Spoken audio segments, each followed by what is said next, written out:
the wealth of the country. Is that a model you would prefer? Do you think that's the best model? Yes, for China's role play in Africa, actually this is much discussed now. Yeah. And people think about, you see, for China as a kind of booming and emerging economy, and then now China becoming stronger and then reach out, and then people think about China is reaching out there for African resources. And for this we have to review China's role in Africa. And if we go back to 1960s, when Mao Zedong and at that time you see the Premier Zhou Enlai, and they had a very strong top policy in Africa. At that time it was political, and China was supporting the African countries to become independent from the colonial. And then right now with China, you see, becoming stronger and economically, you see, in such kind of a way, and China reach out through Africa. And one way for China to reach out to Africa is from China's own experience. As I mentioned, you see, for China, the infrastructure. For China's economic booming, the large part decisive is the infrastructure. And then now speed train and highway could reach almost everywhere of China.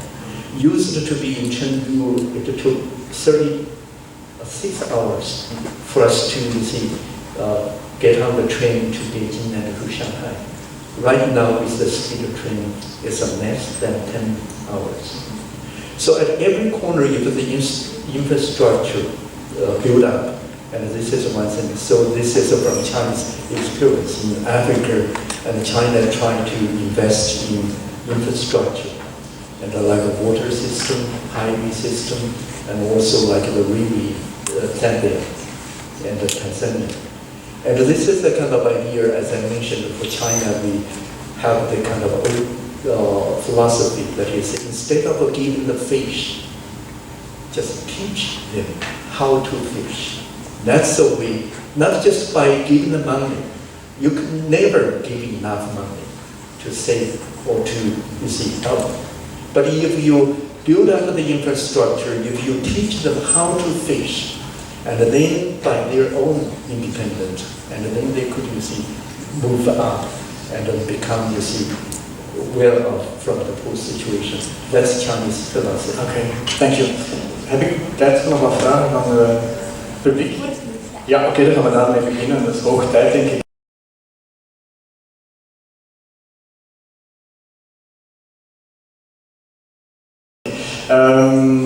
Dank u wel alvast. Thank you. Ja, zijn er mensen die vragen hebben? De eerste vraag is altijd de moeilijkste.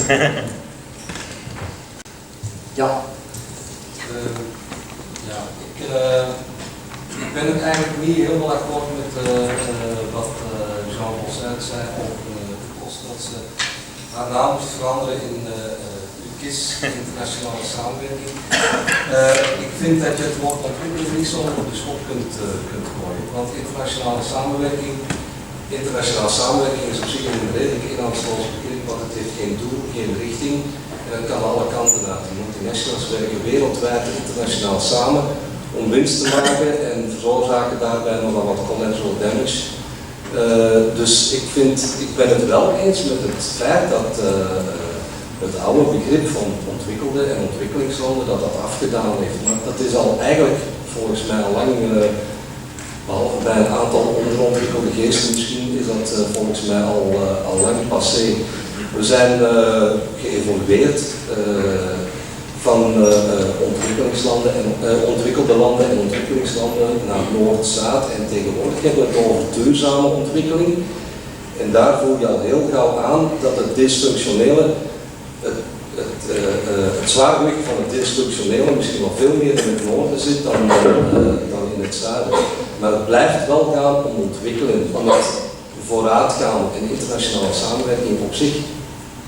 Weet ik niet, daar zit weinig inhoud in. Misschien moet het wel UKIOS worden, Universitair Centrum voor Internationale Ontwikkelingssamenwerking. Of misschien ook UNIDOS, Universitair Centrum voor internationale duurzame ontwikkelingssamenwerking. Jean-Paul, hebt u nog een aantal afkortingen? Ik zit misschien heel snel, ik sympathiseer uiteindelijk, absoluut, om kort te zijn, dat er nog vragen kunnen komen. De essentie van de internationale agenda, zoals die ook geformuleerd is in 2030 agenda, blijft een development agenda, een sustainable development. Maar het grote verschil is dat het nu universeel is. En voor mij is het sleutelconcept inclusieve ontwikkeling. Dat is ook een groot woord, maar dat is de essentie van de internationale agenda. En u heeft groot gelijk, veel te veel internationale zaken gaat over grote belangen. En daar zijn grote hiaten in. En daar ligt een heel werkveld. En de NGO's bezetten dat al. Ik ben akkoord dat heel veel NGO's al actief zijn op dat vlak, globale normen, niet alleen mensenrechten. Maar de ontwikkelingsdimensie blijft aanwezig, want ze is inclusief en ze is ook in onze eigen samenleving. Dat is mijn hoofdpunt. Daarom probeer ik zo de sprong te maken met internationale samenwerking, maar ik kan het absoluut vinden met de nieuwe acroniemen die hij aanbrengt om het te verduidelijken dat het niet louter internationale samenwerking is. Point taken. Maar voor inclusieve ontwikkeling. Tussen haakjes, jeugdwerkloosheid in Spanje en in veel Europese landen is een even groot probleem dan in Afrika. Zorgt ook voor grote democratische problemen, problemen van sociale cohesie. It's the same world, it's the same problems. Het gaat ook bij ons over inclusieve ontwikkeling. Duurzaam landbouw, idem, idem. Dus mijn enige pleidooi is om het niet meer als een aparte ding te beschouwen, maar te integreren vanuit een integrale ontwikkelingsvisie. Dus leven de universele agenda en dan met uw CDO is perfect voor mij. Oké, nog vragen? Ja, daar. Ja, hier.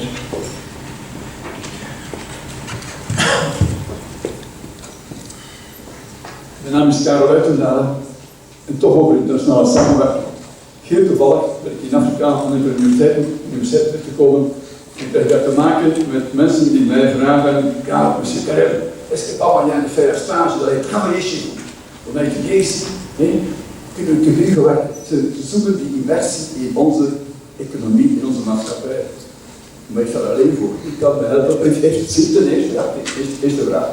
Heeft dat zin dat die mensen die gestudeerd hebben op hun kosten, dat die zo geïntrigeerd zijn, zo geïnteresseerd zijn om niet een keer te komen leven, om te komen werken, om te komen te bijdragen, hun ogen te openen. Hun bedoeling is dat zij dan niet gaan kijken hoe gebeurt het daar. En hun droom is dan ideeën die ze hier ook doen, inzicht die ze hier ook doen, wij gaan niet teachen. Dat zij zelf gaan beslissen welke ideeën zij hier gaan implementeren in hun land. Wat denken jullie daarvan? Eva Bruns, ja. Ja. Concreet voorbeeld misschien, de Europese Unie 3 jaar geleden wou tegemoet komen aan de Libiërs, die 40 jaar lang leefden in een zeer gesloten samenleving en nu is het natuurlijk allemaal anders. Maar zeker in dat eerste jaar was er nog ruimte. De Europese Unie wou precies dit mogelijk maken. Dat de Libiërs, allerlei Libiërs, hardsectoren, zachtsectoren, financiën, ministerie van Financiën, een tournee zouden maken in Europa, niet om hier te blijven, niet om hier aan toerisme te doen. En ze hadden zelf uitgekozen, de Libiërs, we think we better go to Germany for this, to Sweden for that. Allemaal zaken, en voor Belgium weet ik het niet meer goed, maar bon, dat is iets anders. Maar ze wouden dus heel gericht naar sectoren gaan. How do these guys do this? En ik denk dat dat een zeer goed idee is, maar er is ook heel veel in onze sector, ook globaal, ook internationaal, heel veel wetenschappelijk toerisme. Hè. Dus het hangt af hoe je het doet, denk ik. En vice versa ook, hè. Heel veel inleefreizen. Dat is goed dat we dat doen, maar je moet dat ook een beetje zakelijk bekijken, denk ik, en resultaatgericht. Dus voilà. And also for this kind of change, I'm not quite sure I catch you from the interpretation, but not exactly your point on that. And if we look at this kind of a mobility and then Circular mobility. Yeah. Okay. And this is a kind of we exactly in China last year China's CSC, China Scholarship Council, offered over 800,000 scholarships, and then half of them you see given to the Chinese students and the scholars going abroad, and then also about 400,000 of the scholarship that's bringing the international students into China.